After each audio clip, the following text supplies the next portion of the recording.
Zee 24 तास, एक पाऊल पुढे. But not equal.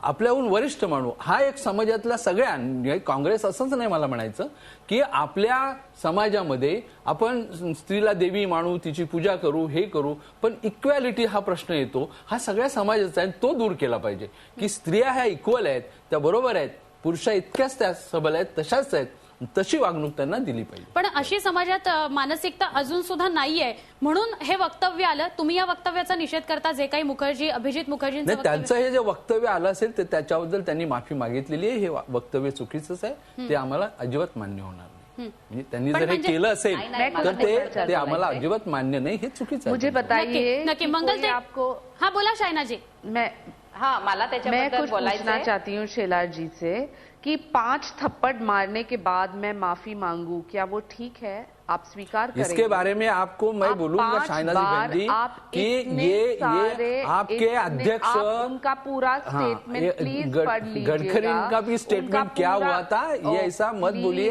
ये खाली कांग्रेस के ऊपर आपका जो क्या है, महिला के प्रति उन्होंने कहा हे असं आहे की या भारतीय जनता पार्टीच्या लोकांना समाजामध्ये वेगळं आणि चांगलं घडावं असं नाही. जे काय केलं ते काँग्रेसने केलं एवढं म्हणणार शायनाजी काय म्हणतायत ते आधी ऐकूया. ठीक आहे, ऐकूया. त्यांनी काँग्रेसवर टीका करण्याशिवाय दुसरं काय बोलणार आहेत त्या? बोला शायनाजी.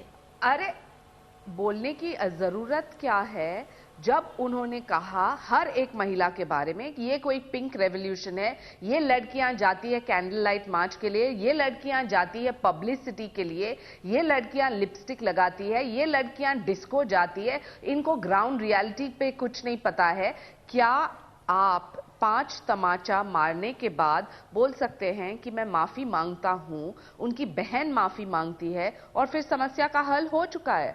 मैंने कहा पहले कि सही में उनको लगता है कि उन्होंने महिला के प्रति कुछ गलत कहा है तो पार्लियामेंट में उनको स्पीकर के सामने ये कहना चाहिए कि मैं माफी मांगता हूं हर एक महिला को देश भर में, क्योंकि आप उनका पूरा वक्तव्य आलेलं आहे अभिजित मुखर्जी यांचं, चलेगा कि उन्होंने क्या क्या बोला. नक्की हे जे वक्तव्य अभिजित मुखर्जी यांचं आलेलं आहे ते नक्कीच निंदनीयच आहे. स्वतः शेलार सर सुद्धा म्हणतायत, शानाजी आपणही म्हणताय तर योग्य आहे. मंगलताई, मला तुम्ही सांगाल की कुठेतरी हा जो मुद्दा आहे, हा मुद्दा अत्यंत महत्वाचा बनलेला आहे की विद्यार्थी आंदोलन करतायत किंवा आंदोलनामध्ये विद्यार्थी उतरतायत म्हणून ते त्या मुद्द्याशी गंभीर नाहीयेत, कुठेतरी डिस्को थेकला जातात आणि आंदोलनं करतात. अशा अनुषंगाने तो मुद्दा फिरतोय, यावर तुमचं काय म्हणणं आहे? तर 2 गोष्टी मला बोलायच्या आहेत. शेलारजी आणि शायनाजी, इथे कृपया पक्षाचं राजकारण आणू नका. प्रश्न खूप गंभीर आहे, देशामध्ये प्रचंड उद्रेक आहे. शायनाजींचा मुद्दा बरोबर आहे, पण शेलारजी परत राजकारण आणतायत तिथे, म्हणून माझी विनंती आहे ते आणू नका. दुसरी गोष्ट अशी की राष्ट्रपतींच्या मुलाने केलेल्या विधानाचा निषेध केला पाहिजे आणि शायनाजींच्या मताशी मी सहमत ह्याच्यासाठी आहे की त्यांनी लोकसभेत जाऊन स्पीकरच्या समोर सगळ्या देशातल्या आमच्या माता बहिणींची माफी मागितली पाहिजे आणि जर ते माफी मागत नसतील तर त्यांची खासदारकी रद्द केली पाहिजे. एवढ्या टोकाच्या भूमिकेमध्ये मी सध्या आहे. तरुण रस्त्यावर येतोय, आंदोलन करतोय.